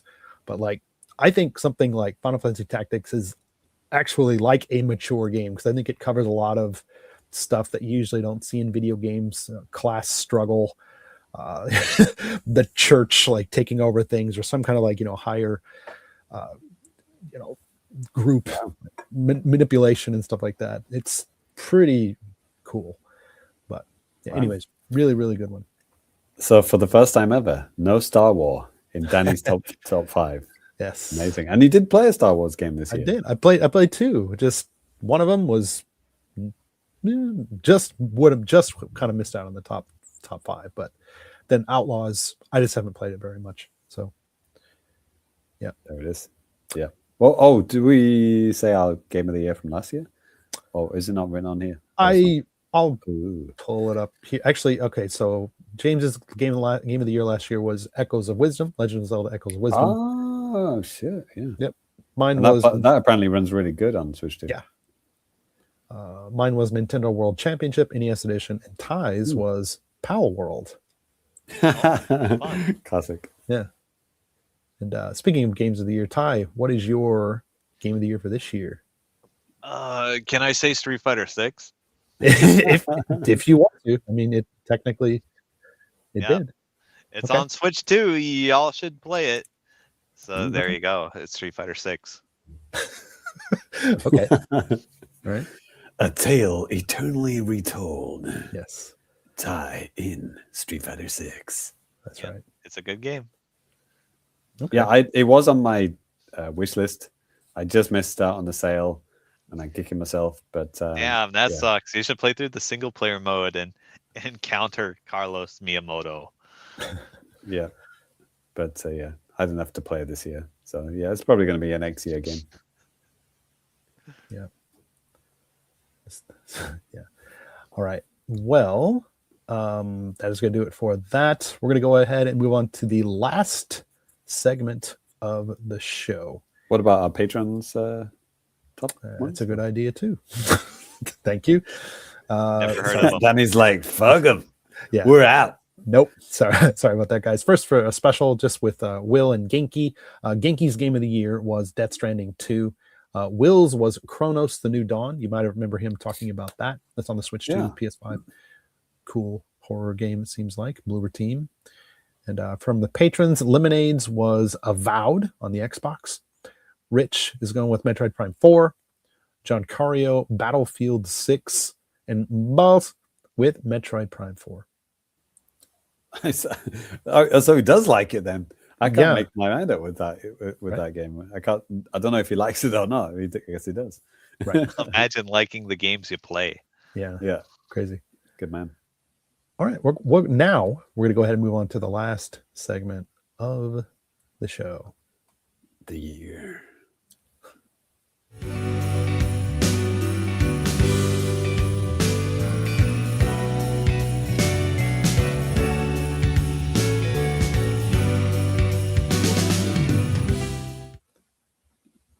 So I'll turn up this other ticker here. For the last part of the show this year, we're going to talk about basically it's like a Switch 2 year in review. So we're going to have like grades, what we have for the Switch 2 6 months in, and also kind of some chat about what to expect or what we're expecting in 2026. The patrons also have a couple of things here to say too. And, before I forget, actually, maybe I'll just lead off with their stuff, and then we can get in to talk about what we think. Lemonade, he went ahead, he said he gave the Switch 2 a B for the year so far, and he says Switch 2 hardware is great, but there isn't much I want to play on it yet. Next year, I'm looking forward to Rhythm Paradise or Rhythm Heaven Groove and Tomodachi Life. Rich, Oh, right, yeah, and different names in Europe and North America and Japan. It's yeah. Anyway, Rhythm Heaven. Tomodachi Life? No, Rhythm Heaven, Rhythm Paradise. Rhythm Paradise, yeah. Yeah, God. Or Feel the Beat, Touch Your Mother, or something like that. Right? God. Rich, he gave the system a B plus, and he says, ignoring the fact that it's also available for Switch 1, Metroid Prime 4 on Switch 2 is enough to push the grade into passing territory. Combine that with DK Bonanza, and we've got ourselves a pretty good system. Looking forward to Fire Emblem, Fortune's Weave, and whatever the next Mario and Zelda games are, unless it's another open world Zelda, he says. Oh, here he comes. Yeah. And from Balls gives it a C minus. And he doesn't have one, but he says from the outside looking in, because I don't have a Switch 2 yet, I'd give it a C minus. The couple of launch exclusives look mildly entertaining, but the big disappointment for me is Nintendo Switch Online. I expected there to be more exclusives and faster releases to draw people in, but with the basic GameCube games and now Virtual Boy being the only exclusive, it leaves a lot to be desired. However, I am excited to play ports such as Final Fantasy VII Remake, and I think year 2 and into year 3 will be much better for Switch 2. Food for thought. Mm-hmm. Okay. Yeah, I don't want to start too high because, where can you go from there, right? It's like if you're giving it A now, but then more and more good games come out, you can't really go higher, right? Right. But so I probably have to agree with most of those guys with a B. I don't have the not enough games problem because I don't have time to play all of these games. So it's like, for me, it's like more than enough. And they're all games that I like. It's like getting a first-party 3D DK game, a Metroid Prime sequel, an open-world Mario Kart game within, half a year. That's more than enough for me. Thank you very much. Sure. So, and I think, thinking about the Switch 1, I mean, first of all, I had a few more months. It came out in March versus June. But I think the Switch 1 had like an A+ launch year. Launched with Breath of the Wild. Splatoon 2 came out. Mario Kart 8 Deluxe came out. ARMS came out. Mario Odyssey. There was this all sorts of... And then like Xenoblade came out at the end of that year. Nintendo that was crazy. Yeah.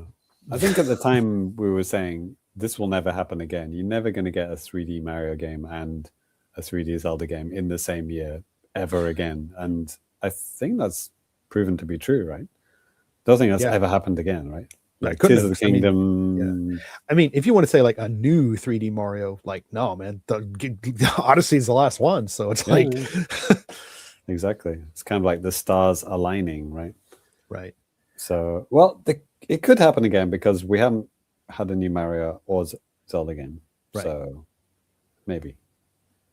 John Cario has an interesting comment here. This is in the chat right now. He says, I still want a Switch, Switch 2, but its pricing in competition like Steam Deck makes the decision less clear-cut. And I think it really depends on what kind of stuff that you want to play. I mean, if you want to play like Nintendo stuff, right now, with things like, you got Pokemon on Switch 1. It's also on Switch 2, and it runs better. Same with like Metroid Prime, the same. So if those aren't the type of things that you're into, I don't know if Switch 2 looks like such a desirable type of product. And I can understand that. Because it's like, for me personally, it's like, I have a PS4, I have an Xbox, I have a PS5 now too. So, but at the same time, I missed out on a lot of games that it came to the Switch 2 like this year, or series that I just haven't played for a while. So like, that's what made the system really awesome for me. I'm giving it a B+ personally. And I talked about it early in the show. I liked seeing the return of some of the sports titles. The Nintendo stuff's awesome. And if you count semi-mid stuff like Dragon Drive and Nintendo, the Nintendo Switch Tour, the System Tour thing, which not bad. It's not bad. It's just, it's kind of like an interactive way to learn about the system, which is interesting. Instruction manual, kind of. But if you're not into so much Nintendo stuff, you want to play a lot of third-party stuff, you're probably better off having a Steam Deck. But and they're going to release another Steam thing, aren't they? A Steam machine. Yeah, right. Like a Steam Cube or whatever it's called. I don't know. Actually, they're going to call it the Star Cube. It's like there it is. No. That would be a deep cut. Yeah. Ty, I mean, you've been a little bit quiet, and I know you have opinions about this. What do you think? Just like, I mean, if you had to give the Switch 2 a grade, and then what are your general impressions of the system? Well, there's parts I like. I like the hardware. I like they have an Ethernet port. Games, not so much. Like my gut is like B- or something. Like I don't really have any desire to play Metroid or Mario Kart because I feel like Nintendo just like makes these design decisions that drive me insane. Like, do you guys remember how I was like genuinely excited to play ARMS and genuinely excited to play Mario Kart 8 and genuinely excited to play Pokken? Yeah. And then it's like, okay, there's like some online progression system or some other part of the game like just makes it suck ass. And I'm like, okay, I don't think these guys like quite have the chops to like make a really good video game anymore. I know that's a bold statement to say, but I mean, I'm not really excited for any of the games that Nintendo puts out.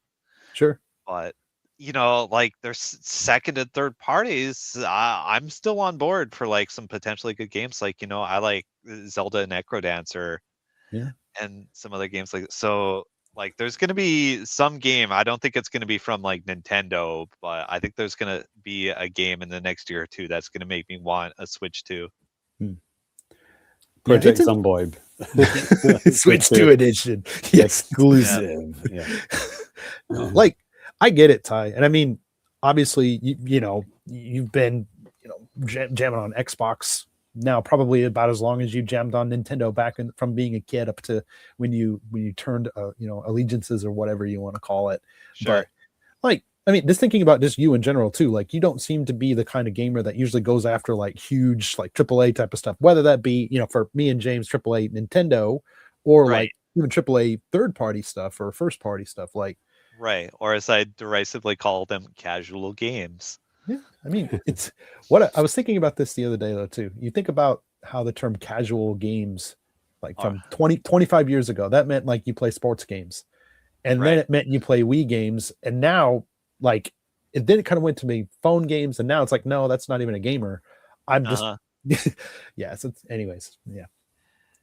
Yeah. What is a casual game? I don't think the budget really has anything to do with how good a game is. Maybe that's an observation I would like to make here. Sure. Yeah. Nice.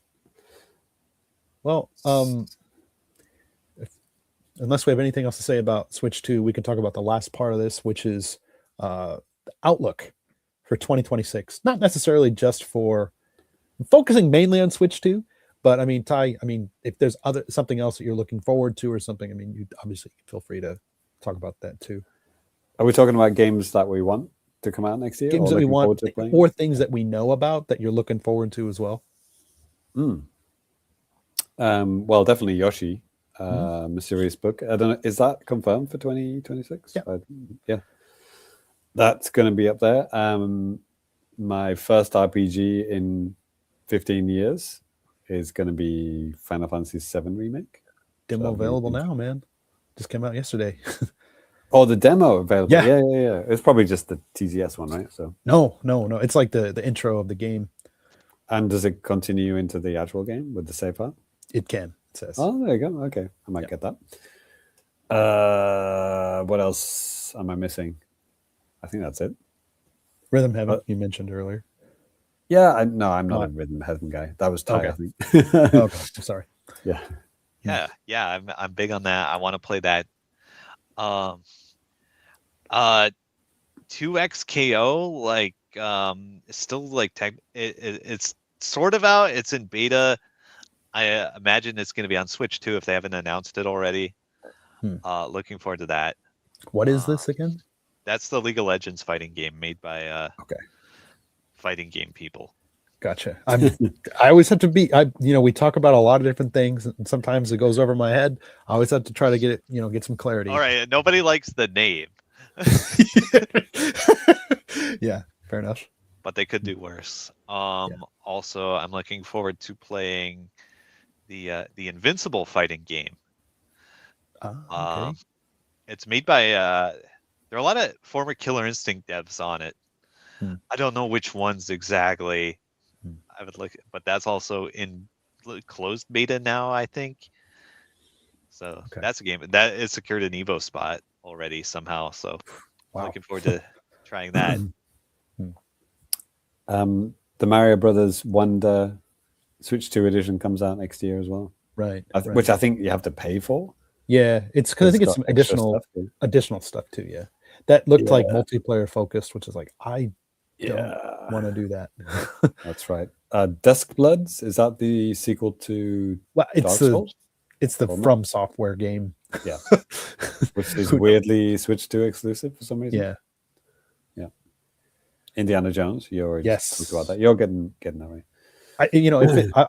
I would, just out of curiosity of seeing how it runs on Nintendo system, I probably would pick it up again because I really enjoyed it. It'd be cool to be able to play it properly on handheld as opposed to doing it on my phone via the cloud. Also, Pragmata recently got announced at the Game Awards coming to Switch 2, which Genki talked about at TGS, right? Yeah, I think Will had mentioned it as well. Cute robot girl game. Yeah. I thought it was creepy, and then today I saw a video of the robot girl dancing. I was like, okay, I can see the appeal now. The Adventures of Elliot, the Millennial Tales. The HD 2D like Zelda game, basically, like you played classic Zelda game. Yeah. Elden Ring. Actual Elden Ring also. Yeah. Right. Supposedly fixing it. Yep. So yeah. That 007 game looks no, that's a hard pass for me. Looks boring. I didn't even see what it looked like. Is it just it's just like a generic third person cover shooter game. It's like, I was marginally interested in it at one point, and then I saw a clip of it and I'm like, nope, that looks like a GameCube game. Not in visual style, but just in the kind of the gameplay style. Just like really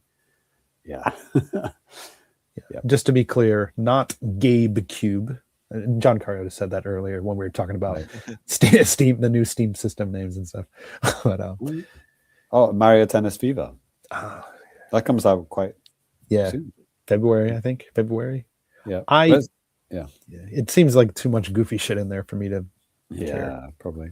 Are you going to get Dragon Quest 7 remake, Denny? No? Man, so I pre-ordered Final Fantasy 7 Remake Integrate, like physical. I just did it the other day because it's like, okay, cool. It's like maybe cheaper than even the digital ones. So, all right, let's go. But like the thing with that is those two games come out with like in 2 weeks of each other or something. It's like, man, if it's taken me like 2.5 months to even get through Final Fantasy Tactics, I don't think I can do 2 back-to-back RPGs like that. It just seems too much. Interested in Dragon Quest 7 as well, but I just don't think there's enough time in the day unless I quit my job. Well, there it is. Coming next year. The only other thing I'm hoping and crossing my fingers for on the Switch 2 is some more Konami baseball. It's the end of the 2-year cycle, and the last realistic Sim one was on PS5. I think they'll still have a PS5 version. They had Steam version as well. I think they'll do a Switch 2 version. I think Konami's just sunk too much money into that, and I don't think it's been selling very well. They have like a proprietary engine that they made for the fucking game, so it's like, and then like when that series came out on the Switch, that's like the best selling, the best sales performance that the series has like ever had. So we'll see, but that's what I'm hoping for. On top of Indie Jones, Rhythm Heaven, Final Fantasy, and whatever the hell else Nintendo cooks up. So looking forward to it. Yep. All right. Well, I think that is going to start wrapping up the show for us. Let's wrap it up, boys. So, wow. 2025 is almost over. Hope you guys have been having a good year so far, or if not, hope things are getting better. That's all I can say. Yeah, just a little bit of bookkeeping here. The next episode of the podcast, next regular episode, is going to be Wednesday, January 14th. That's live here on YouTube. The audio one's going to be on the 16th. It would have been a week earlier, but I'm going to the Nintendo Museum the week before that. So Wow, there it is. And then Lemonade's like old. Yeah, exactly. If you want to hear, again, we mentioned it, I'll say it again. If you want to hear us talk about Nintendo Museum, we did with Lemonade on the Patreon. So if you want to check that out for free, you can do that there. But before we go ahead and sign off for the year on this, we're going to tell you guys where you can find us on social media or whatever. Famicast at the Famicast on social media. Famicast.com, check that out. Famicast on YouTube, whatever. Me personally at DannyBiv, DANNYBIV. JC, where can the folks find you? At Famicomplicated, exclusively on Bluesky. Tyrone. Super Cat Drugs on various platforms. Catch me on the official Nikkei platform. Yeah. I'm posting more on Blue Sky. Catch me on Discord though. Oh, Nice. Lemonade. What does he say? Dispatch was just announced for Switch 2 in January. Oh, I don't know what that is. It's some kind of comedy superhero game. It's kind of interesting. Okay. Yeah, I just googled it when he said that. Oh, okay. Well, there we go. Yeah. And Danny, thank you to you for keeping the YouTube channel and everything else afloat. It's my sick, addictive personality and hobby, I think. Yeah, I feel like it's. And like, we thank you for it. Thank you you. for your service.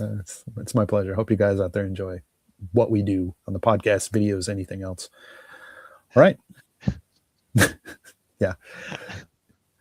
I don't enjoy any of the things I like. There you go. Awesome. Boom. End the show there. All right. That's it, guys. We will catch you on the next one. Peace. Toodles. Merry Christmas.